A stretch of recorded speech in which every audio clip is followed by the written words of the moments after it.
Okay, hopefully this will be a quickie one. On the long history of destroyed toys at the hands of my apprentice is this Zoomi from Mobi. It's a basic little marble maze. You can work your marble through. I'm pretty quick at this one now. I can get it all the way through very quickly. But she managed to get the rubber caps off this. And as you can probably see, it's a little bit fun trying to get them back on again. And I can't find anywhere on the internet where anybody has disassembled these on camera. There's a piece of acrylic form around here, or it might be even polycarbonate, I can't tell. And we have these what feels like ABS plastic sections and then clipped in tops in here. I took the chance to drill a hole in the end here to try and investigate this. Now if I can get close enough to the camera here and turn on a light, we can probably see that in here there are little snap clips. You can almost see them in there. I reckon I can reach them with a piece of wire, and if I can get one end out, I can probably get the other out. And when these covers go back on, they'll cover the hole. And then I can put something battery powered like a light in there or something. I don't know, I can have some fun with it after that. But anyway, let's see if we can get this open with a piece of lock wire. Okay, so about half an hour later, we learned that it can be opened, but it's definitely not as part of the design. Let's get this ball bearing out of the way here. It's open.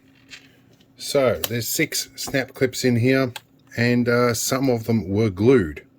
So I had to sacrifice one of my favorite Tinkerman mix sponges and make a custom tool to get in through the hole. What we had to do is get in through the hole, hook it underneath this, and then pull these out and then pull up at the same time. Quite a tricky maneuver, but we got it open. Certainly not for the faint-hearted. Now we can disassemble the rest of this thing. There is also a central piece in here. Can we illuminate this? Where you can see there is actually another core piece in there, which I'm going to guess is glued together too. I'm also discovering there are little studs for these round bits. Quite an interesting thing. I'm going to have a bit more of an explore before I see what else we can do with it. Now, as for the end cap, which is the whole reason we're doing this, I'm pretty sure we can insert this inside this rubber section here. And it is a silicon rubber, and it likes to push back out because silicon doesn't stick to anything unless it's on your roof and gutters, in which case that stuff never comes off.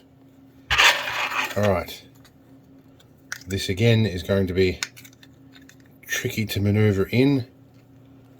So can we get this in here? We can probably just. We'll work our way around with a spudger. This is sort of overstressing it. I, to date, still don't know how my apprentice got these things off. She's 9, just turned 9, and has vice grips like mine apparently, but with much better ability to lever things off. Okay, so that, now that it's on, should clip straight back on. I'm not sure what we're going to do with the other end here. I may have to disassemble these whole units to get to the other one without drilling a hole in it. I don't know. I'm going to investigate off camera. Alright, so I discovered a trick. On the end here, not all these things are glued together. They can be pulled away, like this one. Which means on the other end, if you can get your little tool in here and you can pull one away, that releases the clip on the inside from the outside. If you work your way around, you can eventually get it all out. So give me a couple of minutes, I'll get the rest of these out. Okay, I got both ends. But yes, the idea was you can work your way around here and you can pull these out when they're not glued together. So once you've got access into that gap, you just got to pull the top out. That's a lot easier than drilling a hole through. So I probably didn't need to drill a hole in. But yes, once you've got access to that gap, make a little tool shaped like this out of whatever you can find, slot it in there and simply pull these pieces up. Work your way all the way around until the glue is free on all of these. and this should pop out. I did manage to break one of these because the glue was too strong for it. I will use some super glue to put that back together again before I put it in the end. Now I need to make sure I haven't lost the ball. There it is. It's in here. Okay.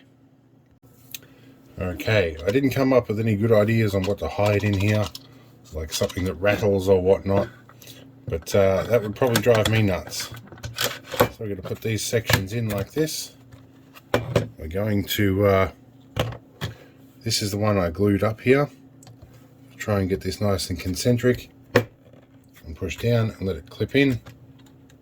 It appears to have gone in very firmly, and we probably do need to reinsert the ball.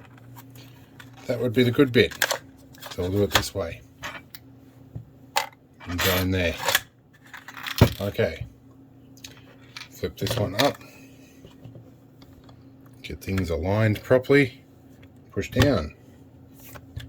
Okay, appears to have gone in quite firmly, and I think we're back together with the rubber caps on the end. Well, there is a hole in this one, but I think we can work with that. She'll probably break it again, but no, this wasn't the cheapest toy out there either, so I'm glad to have resurrected it a little bit, and at least if she throws it at a wall, it's a little less damaging now. Alright, so that was that lesson learned. See you in the next one. Hope it's another interesting one.